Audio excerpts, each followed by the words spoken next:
Thank you, friends, for being here. We are so excited to see you all, seeing friends through the screens. And so glad you're here for this very, very important topic of the religious and human urgency of right speech in a post-truth age. Wow. And we're fortunate to be here with a very special scholar, Rabbi Jason Rubenstein, who is the Howard M. Holtzmann Jewish Chaplain at Yale, where he serves the university's diverse and exciting Jewish community. Jason is a native of DC and taught at the Hadar Institute before coming to Yale. And I've known Rabbi Jason Rubenstein for some years now, and I'm always impressed by not only his scholarship, what he's like as a thinker and as a teacher, but also by his midot, his character, and by his ability to engage with the questions with us. So friends, our format today is about 40 minutes of learning, and then about 15, 20 minutes of questions and engagement together. So with that, Rabbi Rubenstein, thank you so much for being here. Oh my gosh, Rabbi Shmuley, I want to say, the word friend gets overused, maybe cheapened a lot, Facebook being the offender in chief here. I want to say, what a delight it is to be here with you, my friend. Right, it's been 15-ish years I've been admiring you and your work, first up close in New York City and from afar. And wanted to wish you a happy 40th also, just recently. It was great to see that milestone. And for all y'all who are here today, just the groups of people, groups of Jews coming together to continue to learn despite the pandemic, but being able to come together and build community. I've seen the amazing stuff that comes out of the Valley Beit Midrash over the years, and it's a joy and an honor to be part of that.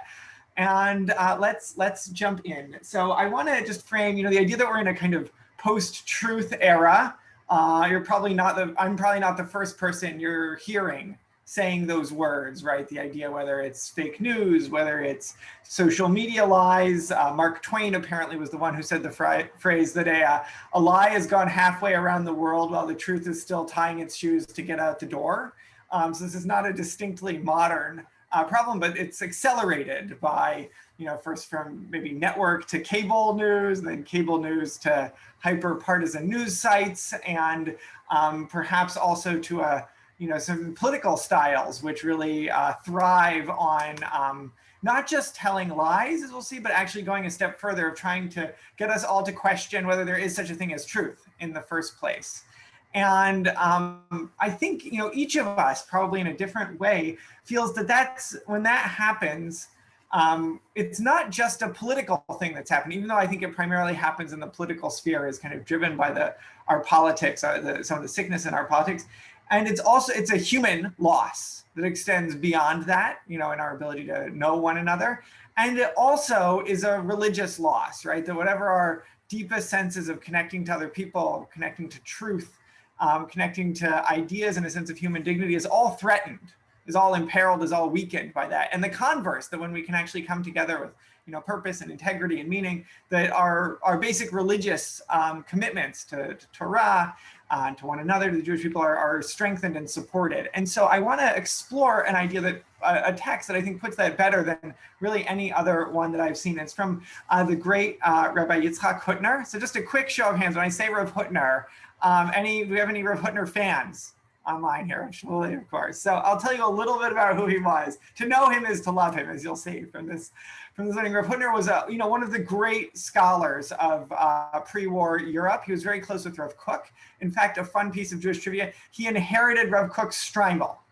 Right, the fur hat that Rav Kook wore on Shabbat. You probably never lost any sleep wondering who inherited it from him. Well, now you don't need to, because it was Rav Hutner, who studied in Hebron and then founded Yeshivat Chaim Berlin in New York. He was an immigrant to New York in the 20th century.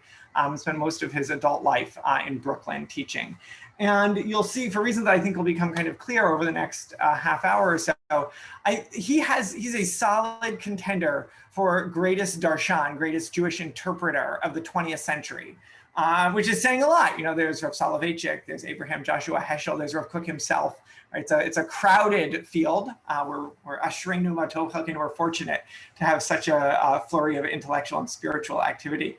But the thing that Rav Hutner does, I think, differently, and I would say even better than any of those figures I just named, is to use the kind of large-scale ideas of Judaism. We'll see here he's going to invoke the flood and the Tower of Babel to account for the significance that happens in our lives every day, right? This is one of the things I think many of us love about Judaism, that can frame what's at stake and what might feel like a normal day-to-day activity, and in big terms, the big terms that are helpful, not just terrifying. And we're going to see Rav Hutner do that. I'll call him Rav Hutner throughout. And he does it through an intellectual style, which is a little bit foreign to us. So I need to warn you what we're going to walk into. This it's going to feel like a mental gym. I'm going to be your Zumba instructor here for the next half hour. And what I mean by that is the way that he works. It's a classic. Well, he'll take one text and he'll ask a question. And that's like him throwing a ball into the air. And then he'll take another piece of time and he'll throw that one into the air. And then once he's got 4 or 5 balls going, then the action starts conceptually. But that's not how our brains are used to working, right? You choose one text, you explain it, then you do another one, explain it. Whereas he's not going to do any of that. He's going to throw things into the mix one after another. Then we're going to kind of do the heavy lifting, and then the balls will shoot out the other side. So at first you'll be like, why are we talking about text number 5? I forgot what text number 1 is, and we haven't explained any of them. That's okay. We're going to make it through together. Your brain will hurt a little bit afterwards, but it'll be like a good workout after. It'll be like, I did that. We did that. That was great. Okay. But you gotta trust him and me with the process.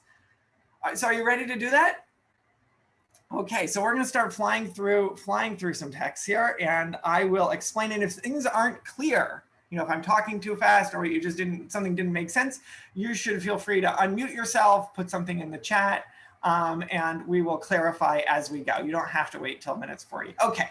So here we are. So the religious and human urgency of right speech in a post-truth age. That's my title, not his. His title is Rosh Hashanah number 20. Rav Hutner's works in the Pachad Yitzchak are organized by holiday. So, you ready?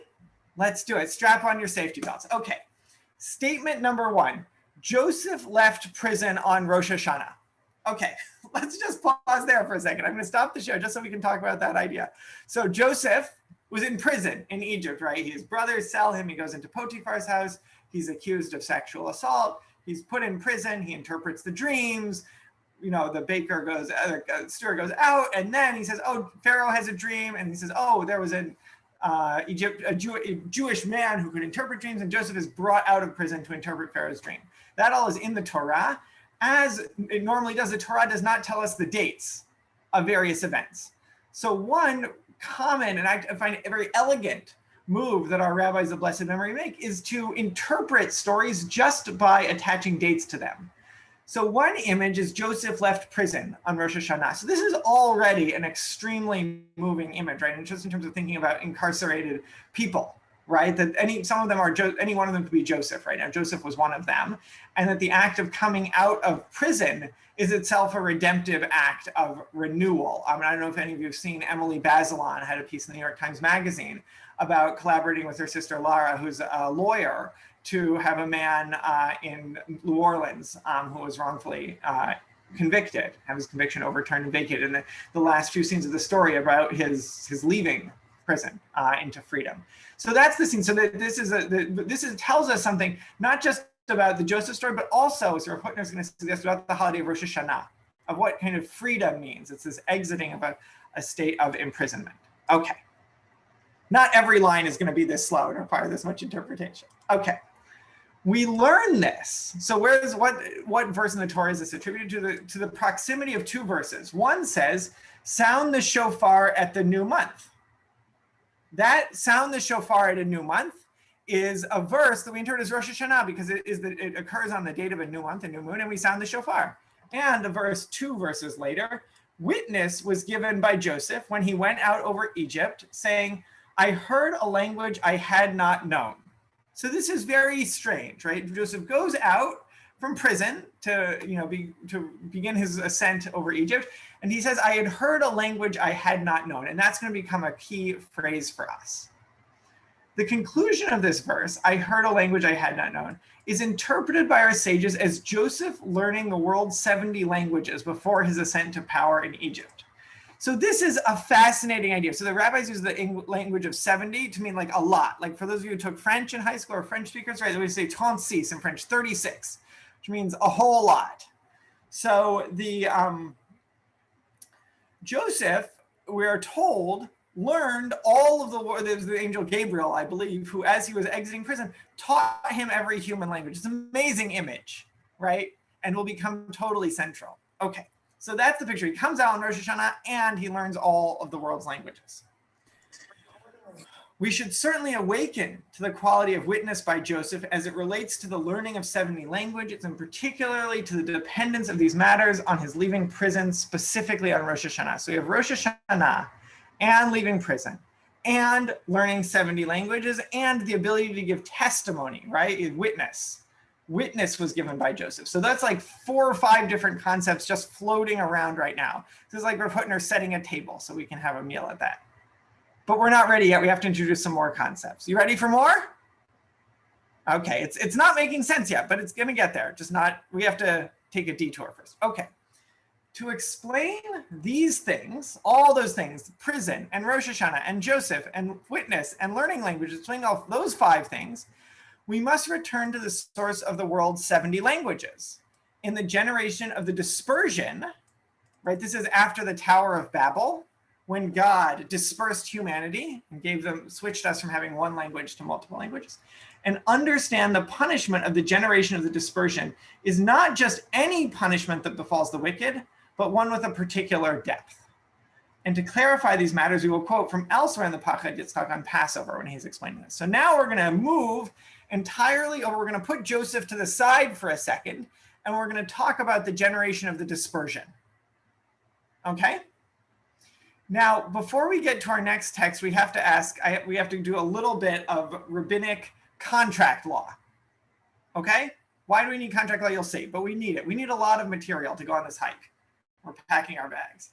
The contract law goes like this. Let's say I'm selling Pam a chair on Craigslist. I put the chair up for sale. Pam says, oh, I'll buy it for $50. She comes to my house and she shows up and she looks at the chair and she says, and then at that moment, one of us changes it. She says, I'll take it. And I say, oh, sorry, I changed my mind. Or I say, okay, you like that thing. And she says, oh, sorry, I changed my mind. I don't want it. Question is, can we do that? Or how long can we do that, right? At a certain point, clearly, if she hasn't gotten in her car yet, she hasn't, she can do it. But there's some point at which the transaction becomes binding such that both parties would have to agree to undo it. And the Mishnah is, like every legal system, is interested in what is that moment when things switch from being open, either party can do it, to when we are contractually bound to each other.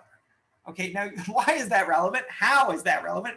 You'll see in a second. That is the key context for this next text. Okay, we learn in the Mishna in Bava Metzia, which covers contract law, if the purchaser paid, so Pam says, here's your $50, and I take the $50, but has not yet collected the fruit. The Mishnah's example is always fruit, like an apple, but we'll say the chair, but hasn't picked up the chair yet. He, or she in Pam's case, can change her mind. So she could, even after she's handed me the $50, if she hasn't gone and collected the chair to put it in the back of her car, she can say, oh, wait, never mind. I need that. I want that money back, right? Even though I'm holding it, she can make me give it back to her. Clear? It's only when the object changes hands, not the currency, that the deal happens. Now, some of you might be wondering, well, what if you're trading currencies? What if you're using dollars to buy yen? Then when does it happen? So it's whichever one is less fluid, fluid. So in America, it would be the yen would be counted as the good. In Japan, the dollars would count as the thing that's being bought. Okay, so Pam can say, I want my money back. I changed my mind. But the sages said, and this is where we get rid, the one, capital O, God, Kadosh Baruch Hu, who exacted retribution from the people of the generation of the flood and the people of the generation of the dispersion, will also exact retribution from one who does not fulfill his word.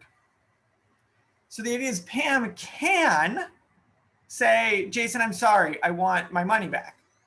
But God, who punished the generation of the flood by flooding the earth and killing almost all of them, and the generation of the dispersion who was building the Tower of Babel, giving them different languages so they couldn't speak, will also exact retribution from her. So I just want to pause here because this is like very interesting and raises a lot of hard questions. The first one I want to point is the law in the Mishnah is that Pam can say, no, thank you, I changed my mind. That the Mishnah already represents God's law, the Torah, and it hastens to add, God doesn't like it when Pam does that, but also doesn't prohibit it. Very interesting, right? There's an idea here carved out that there's the law, but sometimes performing the law is actually not performing God's will. Very interesting. So then the question is, I think, what do these have to do with each other? Pam was just buying a chair on Craigslist, and the Mishnah is talking about the Tower of Babel and language and the flood, right? Like, what? Like, we're all, if you're not confused, I think it means you're not really paying attention right now, right? What could these things possibly have to do with each other? And that is exactly what Rav Hutner is going to explicate now. Okay, fine. I just summarized the next part of this paragraph. So this drawing down of punishment from the generation of the flood to Pam. Sorry, Pam, I shouldn't have picked you for being in the hot seat of all the punishment in this. In this case, it requires clarification. Look at this question. Do we lack for other events of the downfall of evildoers? Why is the punishment of these two generations in particular detailed here? Why not God who exiled Cain?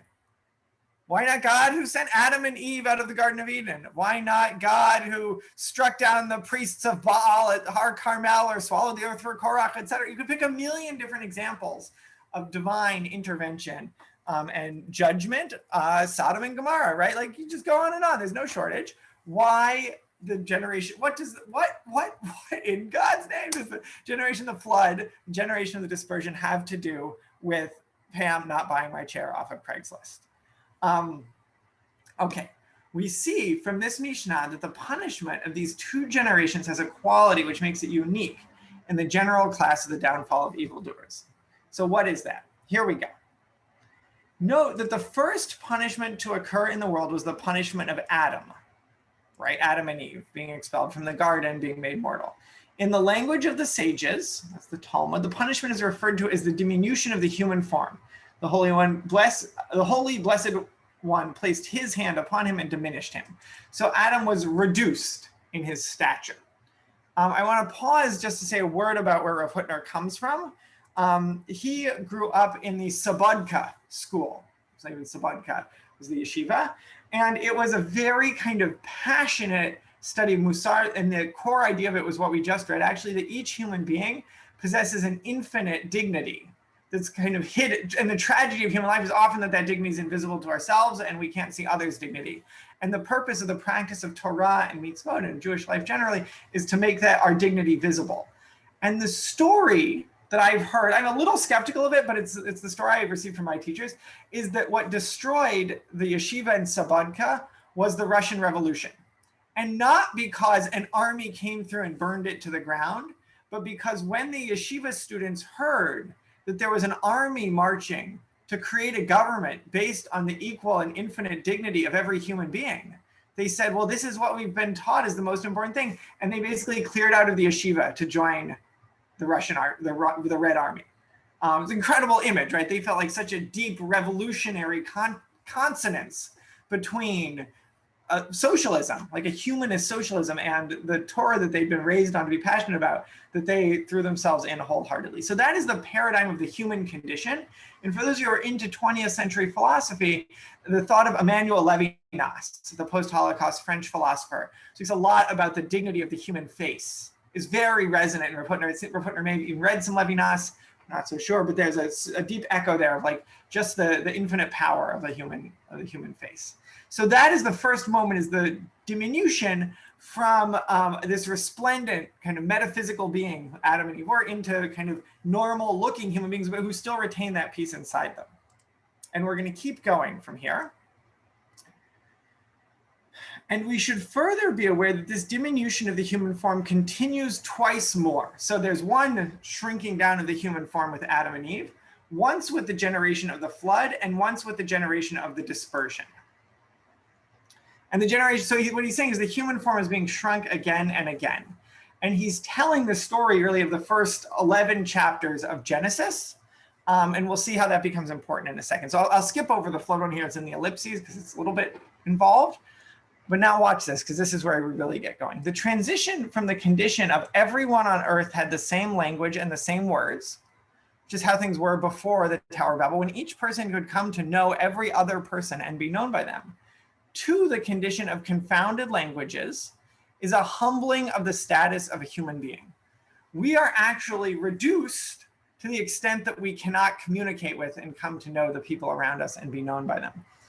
For the essence of a person is her capacity for speech. And this doesn't just mean to produce words, it means to enter into understanding with someone else through the faculty of language. And we see here a famous example. Uncle's translation of this verse is well known. He interprets the verse in Genesis about creating. God, the Lord, formed an earthling from the dust of the earth.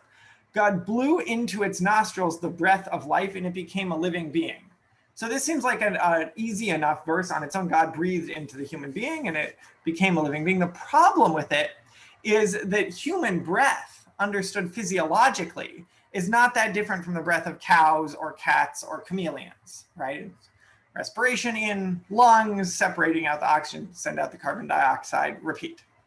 So in what sense is there divine breath in us? Right? That's the question, right? Because God had created all the other animals and they breathe similarly.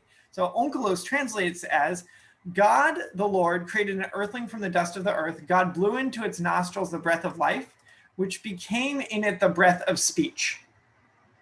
So the divine breath that each of us carries is the capacity for speech. In other words, a human being is a living breath and dust of the earth, and their composition forms the living being, the species that can speak. So the divine the divine spark of humanity is in our capacity to know one another through language and be known by one another. And now watch this. If so, then the confounding of languages, which makes it impossible for one person to grasp the words of another, is a severe blow to the unity of humanity created through the faculty of speech. And because of this, it is clear enough that the generation of the dispersion is the second diminution of the human form. And let's just pause there for a second. So what he's saying, this is an amazing idea, is that the dignity of humanity, and some people, I imagine some people love this idea, and some of you might dislike it, and some of you might even hate it. So I hope we'll get to that at 4:40, 1:40, 2:40, whatever time zone you're in. The idea is that the dignity of a human being is not some spark that you possess inside and I possess inside, and Doron possesses, and Lauren and Judith and everyone possesses. The unity and dignity of humanity is something that's actually created by the extent to which we can come together. It's something that's formed out of all of our being together, but it exists in the spaces between us rather than sitting inside each of us. And then, and this is further, from this point on, the punishment and downfall of evildoers is of suffering and diminution of life, but never again is their human form diminished. So Rav Hutner is making a critical point here about the text of not just the Torah, but the entire Tanakh, the whole Bible. And that is that there is a kind of hard and fast separation between Genesis 1 to 12 on the one hand and everything else on the other. And that hard and fast separation is in Genesis 1 to 12, the rules of nature are changing, are being changed by God, right? So for example, if you see a snake and it has legs, you know you are before the expulsion from the Garden of Eden. If you see a snake and it has no legs, you know you are afterwards, right? If you say, oh, look, everyone is speaking the same language, you know you are before the Tower of Babel, and look, if people are speaking different languages, you know you're after. The kind of structure of the world changes. From Genesis 12 on, even though there are miracles, the rules of nature in the world never again change, right? So you go to Yam Suf, where God split the sea for the Bnei Israel coming out of Egypt. And you can't, just looking at the sea, you can't tell whether it happened in the past or whether it'll happen in the future. It occurred, right? There was one day when Joshua stopped the sun's motion, but the sun moved the same every other day. He didn't change the motion of the sun forever forward. So part of what's so fascinating, I just want to kind of plant this thought, is that when, imagine you're a Jew standing at Mount Sinai, or you're in King David's court and you're reading the Torah, there's an idea that in your age, there's kind of fixed static laws of nature. And back in some very, very distant, ancient, mythic past, the world was more enchanted, God was more active, miracles were more powerful. And the reason I'm saying this way is that's often just how we feel as modern or postmodern folks, right? We live in this world where natural laws are very powerful. But back in the day, people used to think nature was more enchanted and more flexible. But it turns out way back in the day, that's what they thought also vis-a-vis a previous and earlier era. So it's a really just like an amazing image here. Okay. Now you may be wondering, wait, did we lose track of, we were talking about the curse of the generation of the flood. We were talking about Pam not buying my chair on Craigslist. And then if you go way back, we were talking about Joseph. We were talking about learning 70 languages. We were talking about leaving Egypt. We were talking about leaving prison. We were talking about witness, all those things, okay? We're talking about Rosh Hashanah. Wow, how's it all gonna come together? Well, here we go. Let's, now the fireworks are gonna start going off. Because of this, it is precisely the curse of these two generations which is placed on the head of a person who does not fulfill what she says. So remember, Pam, the character in the Mishna, said, "Oh, Jason, I'll buy your chair." And then she said, "Oh no, I changed my mind." For a person who does not fulfill what she says is subject to the same diminution of the human form. In other words, she herself performs an act which diminishes the human form. Why? For the matter of a person who does not fulfill what she says is completely different from speech prohibitions like gossip, right, lashon hara, or mockery, or crassness, nivul peh, and others. Why? A person who violates these speech prohibitions renders the faculty of speech unfit by using it to disgrace and for lowly, ugly purposes, right? They use speech to insult, to harm, and to destroy. But a person who does not fulfill what she says destroys and damages the value of the faculty of speech itself. As people say, I've never heard this expression, he makes his tongue into a shmata. It would be inaccurate to say that he is using his capacity for speech improperly. Rather, he is making his capacity for speech into something that is itself useless. So immediately, a person who does not fulfill what he says is as if he eliminated the essence of the capacity for speech. So what Rav Hutner is saying is normally we think of Jewish speech ethics as involving lashon hara, don't harm with your speech. Rav Hutner is saying there's something actually more basic to that, which is when we don't fulfill what we say, when we don't mean what we say or say what we mean, we're actually undermining or destroying the very capacity of speech to mean anything in the first place. So that, for example, when someone says, "Oh, that was a nice conversation, let's get lunch sometime," right? That doesn't mean anything anymore.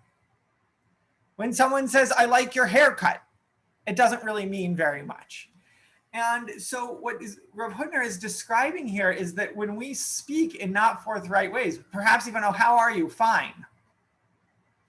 Right, what we're doing actually is we're taking the power out, we're sapping the power out of language. And so just like the people before the Tower of Babel could come to know one another through language, and afterwards they couldn't, when we don't do what we're going to say or don't say what we mean, we do the same thing. We further isolate ourselves because we don't actually have a language that can connect us and can allow other people to understand our lives and can't allow us to understand them. That's kind of the heart and soul of this idea here.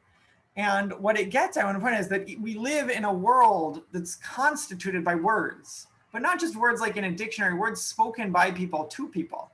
And when we can trust those words and we can trust what people are doing when they say them, we can come to trust one another and build the fullness of human life. But when we can't do that, we can't trust one another, and we can't trust the words that we are saying, other people can't trust the words that we're saying, and we can't trust the words that they're saying, then humanity is deeply impoverished. That's kind of the great claim of this piece. So,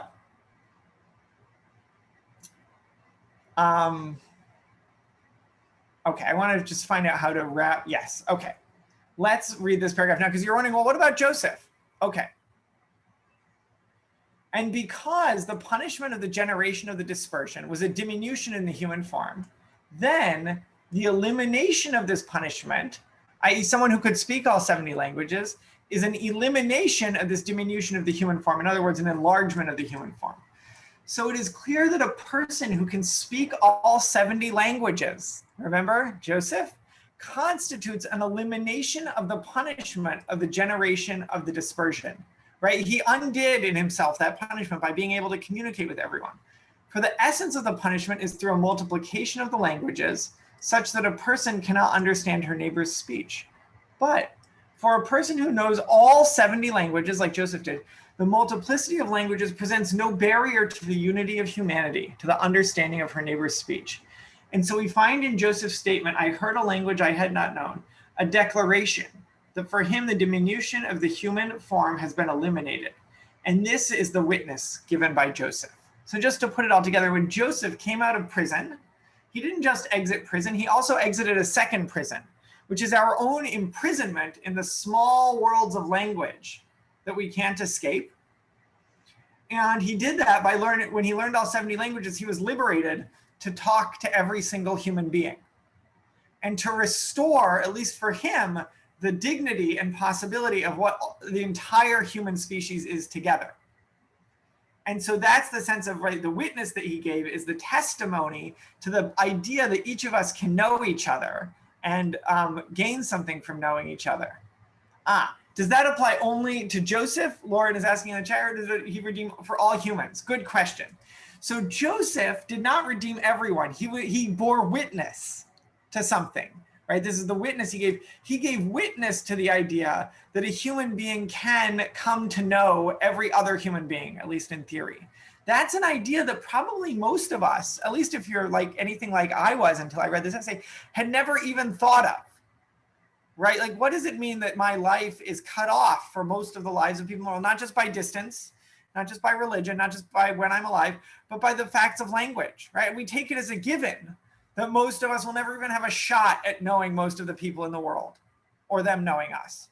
And Joseph gave testament to an idea that actually the world, the human condition that we accept as fragmented and diminished is not the only possible one, right? But there's actually something greater possible. And he embodied that. And that's the picture of the witness, right? He doesn't do it for everyone, but he holds out the possibility of it.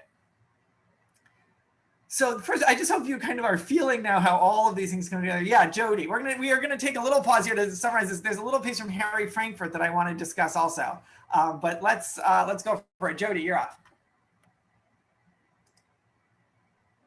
I just wanted to know if we will get a copy of your handout. Yes, you know what I'm gonna do? I will, here, let me just share the link with you all. I think I can even do that right now. I'm gonna send it in the chat, and I can also send it to Pam by email afterwards. So there it is in the chat, and I can email it to Pam also, but that's just the PDF sitting on Google Drive. Great.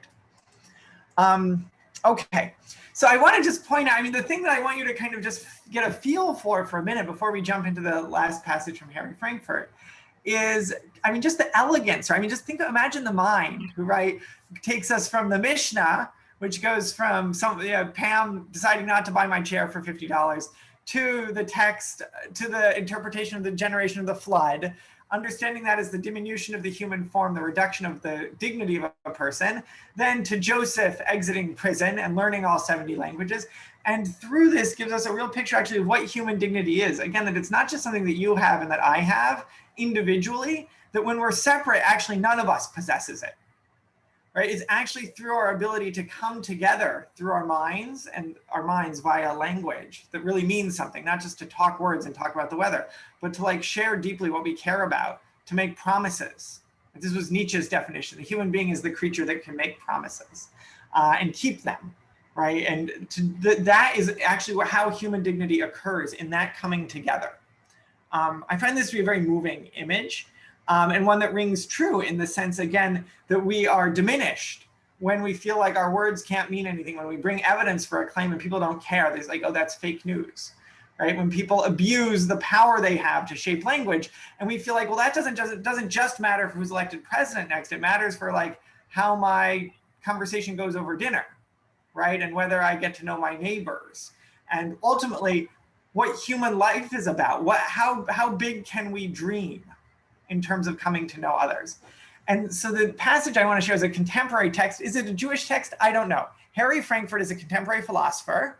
He was at Yale for a number of years. He is Jewish. He's a nice Jewish boy from Baltimore, although he lives in California now. I had the pleasure of sharing a few meals and cups of coffee with him when we both lived right near New York City. And Frankfurt, a remarkable analytic philosopher. This is from the essay he's most famous for, which I am labeling here on BS. He used a somewhat stronger word than BS. I'll leave you to imagine what that is. So what Frankfurt tried to do it's a great movie, is as a serious analytic philosopher to analyze the phenomenon of BS, right? We talk about truths, we talk about lies, let's talk about BS. And so he gives the following account. This is from a longer essay, but I'm excerpting it. This is from 1986. This is a long time ago. I was 4 years old, right, when he published this. I was probably 1 when he wrote it. One of the most salient features of our culture is that there is so much BS, right? It's a fun thing. How would you end that sentence? There's so much blank. So he says there's a lot of BS.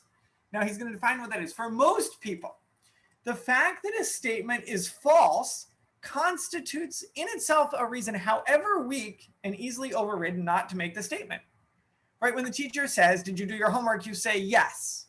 You and your mother says, did you practice for piano? You say yes, right? Because it's easier than saying no. And you say, do you like my new shirt? You say yes. Right? It's like there's a reason not to say which is not true, but there's another reason, and you care about that. All other things being equal, you would tell the truth maybe, but there's something that you're like, I don't love lying, but maybe I got to, right? Or you don't lie. You say, no, I can't lie. I didn't do my homework. I didn't practice, and actually I don't like your shirt, right? You either tell the truth or you know that you're lying, but when you do lie, you feel kind of bad about it. But for the BSer, the falseness of a statement is neither a reason in favor nor a reason against. They don't care whether it's true or not. They just like the way it sounds, like it feels to say it, they like the way your face looks. They don't really care one way or the other. Both in lying and in telling the truth, people are guided by their beliefs concerning the way things are. These guide them, the beliefs guide them, as they endeavor either to describe the world correctly. No, I didn't practice for my piano lesson. Or to describe it deceitfully, right? I did. I want you to think something that I know to be not true, which is I did practice for piano. For this reason, telling lies does not tend to unfit a person for telling the truth, because you're aware of this true-false line in the same way BSing tends to. Through excessive indulging in the latter activity, which involves making assertions without paying attention to anything except what it suits one to say, a person's normal habit of attending to the way things are may become attenuated or lost, right? It's like, I don't really care. Let's say I'm saying I have the best economy ever under my president. More people came to my inauguration than anyone ever. It's not really that I care whether that's true. I just like the way it feels to say that. And I like the way it feels when other people say that to me. And that's what I care about. Is it really true? Like, I don't know. Like, that's not, I'm not going to find out and then try to, that's not what I'm talking about. I talk to college students a lot, right? So one of their examples they always use at this point is that guy who talks a lot, right? They're saying, what did the reading say about this topic? And they just say some stuff. They didn't do the reading. No, it's not like they're trying to deceive anyone. They just like the way it sounds. They just want to give the impression that they know a lot. They're not actively trying to mislead anyone. They don't really, they'd be happy for what they're saying to be right, but it might be wrong. It doesn't really matter. Did someone say something there? Okay, so this last sentence really brings home the hammer. Someone who lies and someone who tells the truth are playing on opposite sides, so to speak, in the same game. Each responds to the facts as he understands them, although the response is one guided by the authority of truth, while the response of the other defies that authority and refuses to meet its demand. The BSer ignores these demands altogether. He does not reject the authority of truth as the liar does and oppose himself to it. He pays no attention to it at all. By virtue of this, BS is a greater enemy of the truth than lies are. Right? Does that make sense? Right? Lies, you at least acknowledge that there's truth and you're running afoul of it. BS, you're like, truth doesn't even matter. That's not the game. That's not the game I'm playing. It's not what concerns me. It's not what drives my thinking, my speech, my interactions. And what I'm trying to draw out here, in case it's not quite clear yet, is that I think Frankfurt and Rav Hutner are getting at the same kind of idea. That Rav Hutner called it someone who doesn't fulfill his speech. Frankfurt calls it BS. Lauren said alternative facts. Exactly, right? Right? You won't call them lies. You won't say I was caught lying, or I accept your argument and say, oh, I have alternative facts. What does that mean? That means BS. That means someone who will not stand by their word in a different sense, not in the sense that they're not buying the chair for $50, but when they're called out, when it's pointed out that there's no evidence, they just do some other sham move, right? They weren't really committed to the truth, trying to get across a truth claim. They were just saying stuff that their boss told them to say. So what I've tried to draw out here, even though we veered certainly into the political, which is where we belong to a sense, is not political in the sense of, this is why you should vote for in 2024, but political in the sense of trying to draw out, I think, a human and a Jewish and a religious intuition we have about how and why these post-truth, alternate facts, fake news rants actually affect us as human beings and therefore as Jews. And that when we get back, what Rav Hutner does is when we get back to our fundamental text about what it means to be a person in the beginning of Genesis, we see that these actually are the themes. And so we can imagine a path for ourselves that furthers the dispersion and the fragmentation of humanity by eroding our capacity of language to bring us together and to enhance our dignity. Or we can imagine a path of healing that says, no, we're going to commit to truth and realize that there are lies. And in our own speech, to really disclosing who we are and meaning it and being open to others doing the same. And that's an alternate path forward. And I would say one here that has the language of mitzvah, of obligation, and of the hopes of togetherness, and even with Joseph, a bit of redemption. So with that, we are at 19 to the hour. So we're in our discussion period. Okay, awesome. I love it. This is so rich and there's so much to talk about. I'm going to throw you the first question and folks should ding me if you want to go next. I know some folks already have. So what do you do with ideology? The idea that I don't have to think about truth. I don't have to search for truth because there's a reliable box, right? Whatever the Democrats say, whatever the Republicans say, like I can just say that because it's reliable. Or I'm a Reformed Jew, or I'm an Orthodox Jew, and whatever that camp says is basically like I'm not a truth teller, I'm not a liar, I'm not a BSer, I'm an ideologue, and I hold by my ideology camp. If CNN says it, I say it. If Fox News says it, I say it. So what do you do with the realm of ideology in a post-truth era? So I want to disentangle two different versions of ideology, which I think we're floating there. One is, for those of you who are Myers-Briggs people, a super intense N orientation, right? I have one big idea and everything follows from that. Nation states are evil. Every nation state is evil and everyone fighting against every nation state is good. I don't need to know the facts. I don't need to know anything. Like I know the answer, right? You just I put a category. That's one way of thinking. And another one, which you were describing, is actually an authority structure, right? I have a priest of truth. This person, I'm their follower. And I think, I'm thinking back a lot to, I think it was a 1794 essay contest on what is enlightenment, where Immanuel Kant submitted an essay and he came in second. The person who beat him was Moses Mendelssohn, actually, but Kant's essay is a lot better.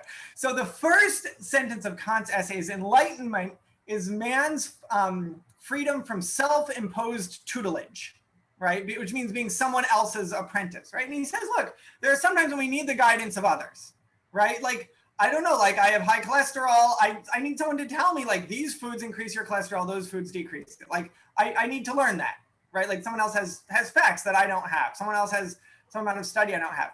But it's self-imposed, Kant says, when we aren't willing to take moral responsibility for our choices, which include our thinking, right? And so I think that it's not a hard and fast rule, but there's a certain point where in a world where there's CNN, but I also know that there's Fox. So now I have to give you an account of why I believe CNN and not Fox, right? At some point, there's a chain of justification and action, which includes which channel I flip to, which is, well, I can tell you why I picked these and not those. And that's important to do, right? That there's No one is born, maybe some people live in a bubble nowadays, but most of us, know it's pretty what to put into Twitter to find the different bubble. And so we are ultimately accountable for that choice. And I don't think we can, so that's what I would say. I think it's people kind of passing off their agency onto others. Great, amazing. Okay, our next question here is from Ari. You still have a question, Ari? I do. So in regards to the idea of language and, the dignity and the right to express oneself language, where do we draw the line? Because I think that's somewhat of a slippery slope to go down, because if everyone has the, opportunity and the right to express themselves, and some people's expression will come at the expense of other people's well-being. So where do we draw the line? Yeah, can you offer some type of an example of what you're thinking of? Yeah, absolutely. I mean, I think it's the whole paradox of free speech, where it's like if you let people speak freely, then inevitably someone's free speech will either cause damage or violence to someone else. Therefore, that free speech in itself is diminishing someone else's freedom. Right. So it's a really interesting question. I think if you disagree with me in the spirit of free speech, I hope you'll tell me, and we can go another round and you'll tell me how and why. So the person who I think is the most, my kind of guiding light here is the contemporary German philosopher Jürgen Habermas. And Habermas tells, I'm going to tell you the story he tells about modernity. He's like, okay, what kind of kicks modernity off is when you stop burning Galileos at the stake. And fundamentally what science is when you just let a lot of people say here's what the universe looks like from my perspective. Right? And it turns out if the Pope doesn't like that, okay, the Pope has to give a better argument about why it looks the way he says it does, and we're gonna see who wins. And then the move Habermas makes is that's just what democracy is. It's when everybody gets to say, here's what society looks like from my perspective. Right? And if the king doesn't like it, he has to give an argument about why he should keep being king. Right? But it's the same type of move, basically. And so Habermas calls this system of symbols and ideas we use to interact with the life world. And what he thinks is the kind of amazing thing about modernity is not that we're rich and we send people to the moon, although that's pretty cool. It's that our life world is less distorted and confined than it used to be. And it has the tools for further advancing itself. Mm-hmm. So you can think of a lot of interesting examples of it, right? I see you're nodding here. So I would say that there is a kind of a question of I'll give an example right now because this is happening in real time. If you can look on Twitter, which I don't recommend for this, you'll see, right? There is a conversation right now that's happening at Yale about certain Jewish students who have certain positions vis-a-vis Zionism feel silenced and worried about speaking. This happens on many college campuses.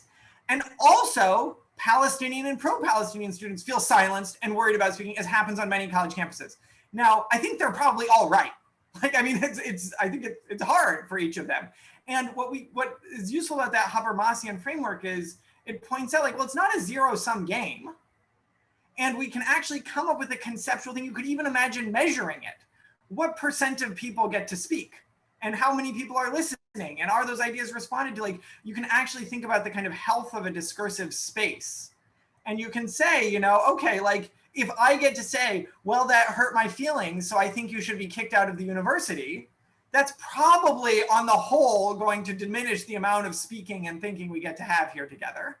But if you in a philosophy class can just bring up as a thought experiment, a horrific case of gendered violence, which is going to traumatize me and make it so that I can't really participate in the rest of the class, that's also going to diminish our capacity to produce and share ideas.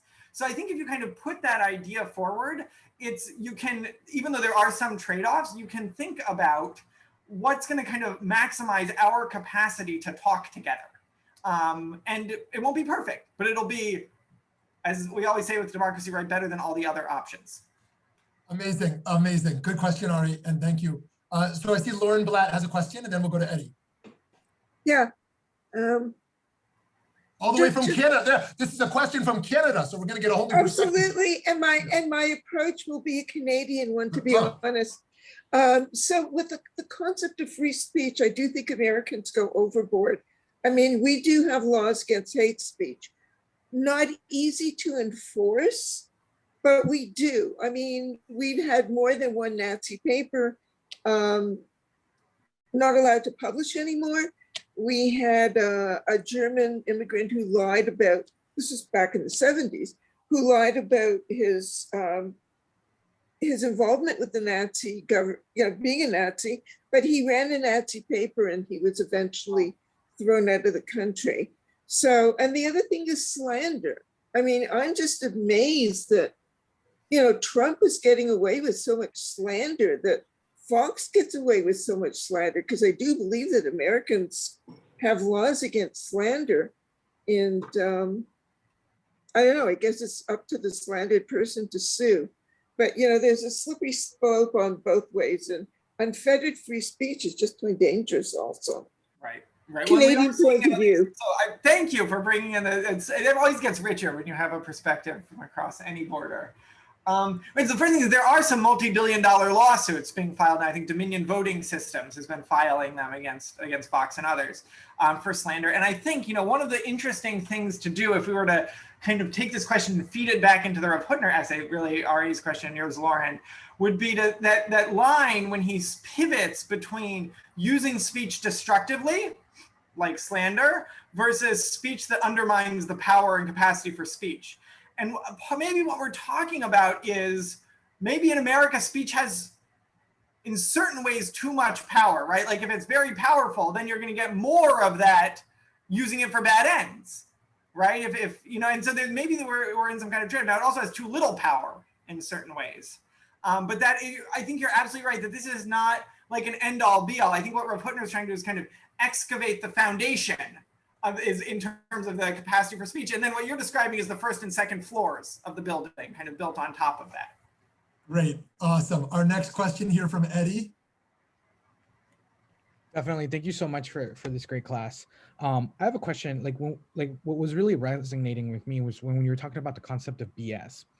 And what I think that lately has been happening is that even when we bring up facts that aren't discreditable, right? Like you'll be like, there's global warming. That's a fact. We have data. And then other folks will just say, well, that's BS. It's not real. How do we have true dialogue when we've moved into a society where folks really just discredit anything when there's actual facts behind it? Yeah. One second. I'm trying to find the New Yorker cartoon about this.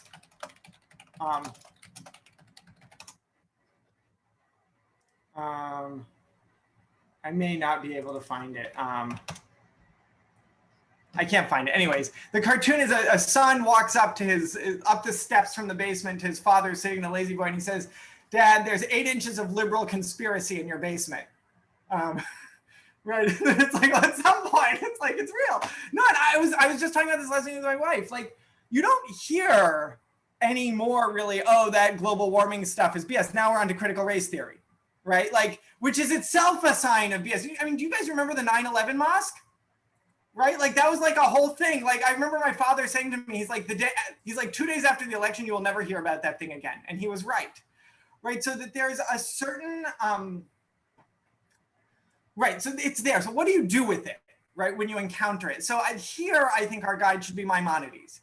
Maimonides says, it's a little bit my formulation, like 98% of people, if you sit and talk to them well enough, for long enough, you'll kind of bring them around. So you're like, oh, okay. So you're saying global warming is BS. So let's just say you put all your money in an flood insurance company. How would you feel about that company never revising its flood zone estimates? Would you be okay with that? And they'd be like, no, I want to get that CEO fired, right? You'd be like, and so there's a certain way to kind of have the conversation up, like, or other things like my grandfather, may he rest in peace, lived on the Illinois River, central Illinois. He said, I remember when I was a boy, he was born in 1923, most winters you could drive a pickup truck across the river. It was frozen so solid. He said, most of the last decade of his life, the river didn't even freeze over. Right, so there's just certain things you see like, well, something big happened here, right? So that's 98% of people. About 2% of people, Maimonides says there's a sickness in their soul. Right, for Maimonides, actually, the idea that he's putting forward is that the commandments in the Torah have reasons. They're actually meant to make our lives richer and better. Some people have a sickness in their soul that they can't give account of that causes them to think that this is an ugly and horrific idea. and they will just hate you and yell at you. And you have to find ways to shrug them off. So I find this to be a very useful distinction. In rabbinical school, I don't know what they taught you at YCT originally, they taught us at JTs about the 2%ers. Like there will be some people who will just hate you. That's the way that they will relate to you. And your job is to be like a lovely, non-nefarious villain in their life. Like they're gonna hate you, and so you just have to be nice to them. Never expect to win them over. And that's important, right? I mean, in some ways, you can think about like the whole point of like things like, say, Congress, or at least a functional Congress, is that it allows us to move forward over some people's principled objections, right? Like that's the purpose. The purpose is that like a third of the country will be really upset about what we're doing, but not able to stop us, right? Like that's actually really like, there's some deep wisdom in that, right? Like you will never be able to convince everyone all the time.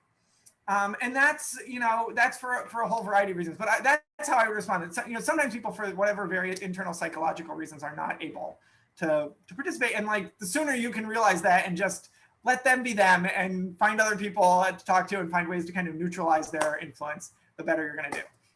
Amazing. Okay, friends, we only have 5 minutes left. Let's see if we have 1 or 2 more questions from someone who didn't speak yet. Feel free to unmute yourself.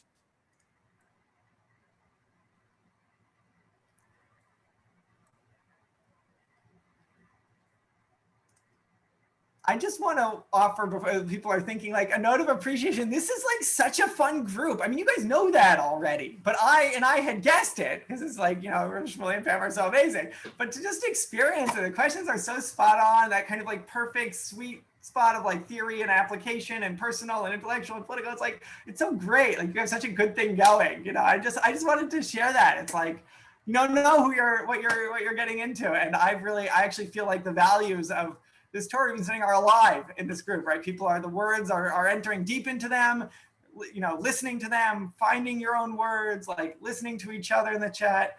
And it's really, it's a special thing. It's a piece of that redemption that Rabbi Hutner's writing about that you all have here. So if no one's going to take a last question, I'm going to take it because I want these 3 minutes. Okay. So first of all, I want to be clear that what I'm going to say is not, I'm not thinking about the moral implications. I'm on board with salvaging truth. That should be clear. Right? It's a philosophical question. Like part of what Levinas is doing, I think, since you brought him up, is part of the postmodern enterprise that reason has failed in many ways. Language is inadequate to express truth. And so what do we do in an era where we realize that language is fundamentally inadequate and yet not bail on the project of language? And part of Levinas turning to the face is a way of saying we need to root dignity in presence, like in presence rather than in any articulation. And I wonder, how do we appreciate that sentiment while also maintaining this commitment to truth? Does that make sense? Yeah. I think it makes so much sense. I'm going to answer as I often do, starting with a story from my 4-year-old. Like my 4-year-old does something that like most of us grown-ups, at least in the context I do, like can't do anymore. It's like he expresses himself really powerfully with his body. Like his capacity to say like, I'm so happy you're home, or I can't believe you just did that to me, is like so much greater than mine through language because of like the way he like jumps and like smiles, like gets really animated, or, you know. And the reason I'm invoking that is that if you take, I think you can take this one step further, right? There is something overly linguistified, which is a kind of weird quasi word, about this. If you were to take everything about this and say, right, the capacity to know others and be known, which occurs through language, but, you know, even, you know, say in conversation, the data are somewhere between, you know, 60 and 95% of the meaning that comes across in a conversation is from body language and tone of voice and eye contact or lack thereof, right? Like if you actually think about what establishes, we said language is a means to the end of knowing one another deeply and being known deeply by others. It's clearly not the only one. And this is a weakness of some people like Habermas. You know, well, what about dance? And what about theater? And what about smiles? Right, those things which are so powerful are maybe missing somewhat from this account. Or I would say this is kind of a very, you know, the Talmud also is missing smiles and, right, it's words. So I would say within the words framework, this is leading away to think about that breath that God breathed into us, coming forth really not as speech, but as communication. And that's how, I think that's a better account of what it means to be a person. And also, interestingly, right, gets at something, right, that the best of those communications, the smiles, the hugs, the dances, right, you don't post them and they don't get shared with 50 million followers, right? They're for one person in physical space and time. And that's should also probably be the paradigm of our communication. There's actually so little that we can do with our language compared to what we can do with our presence in all its ways. And I felt that presence here, even separated by thousands of miles and at least one border. So I wanted to thank you all for being able to join today. Thank you, Rabbi Jason Rubenstein. Thank you all for joining. This has been a great learning experience. Friends, I just want to remind you of what we have coming up. We have Professor David Kaufman giving a class on Native Americans, relationship to Jews throughout American history. We have two Reform luminaries in the Reform movement coming in the next 2 weeks, Rabbi Rick Jacobs of the URJ and Rabbi Hera Person from the CCAR. We hope you'll join their learning session and many more things to come. Thank you again, Rabbi Jason. Thank you all for joining us. Thank Have a you. great Thank day. you so much. Thank you so much. Stay well, y'all. Thank you.